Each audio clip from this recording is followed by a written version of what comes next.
गोचाई सुंदर जाई रे लालनवा रे मऊरा गोचाई एक सुंदर रे लालनवा।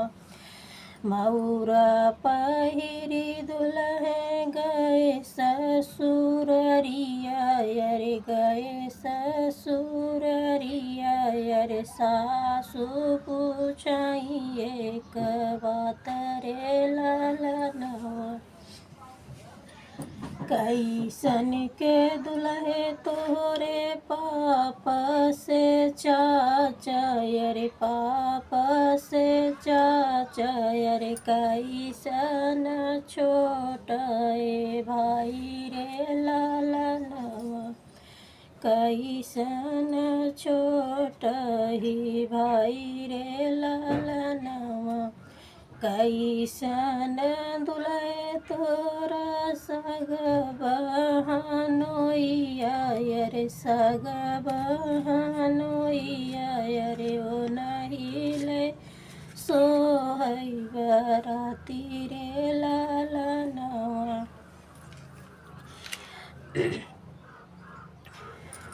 पियर पगड़िया मोरे पापा से चाचा रे पियरी पगड़िया मोरे पापा से चाचा रे छैल उमर छोटा भाई रे लालनवा।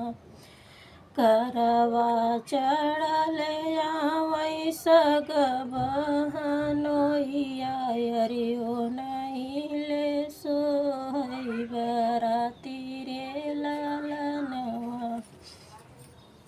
इतनी बचन सुनी सासु मुँह से कही गई सासु मुँह से कहानी हो। सुना बेटा यार हमारा रे लालनवा। विद कई देबै बेटा पापा से चाचा रे पापा से चाचा रे विद कई देबै छोटा भाई रे लालनवा। अरे विद कई देबै छोटा भाई रे लालनवा।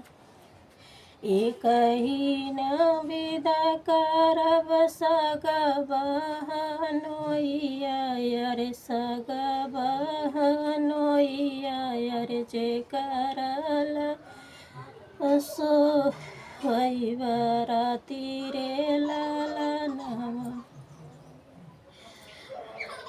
रखी रोकीली हूँ सासु तू पापा से चाचा रे रोकीली हूँ छोटा जे भाई रे लालनवा।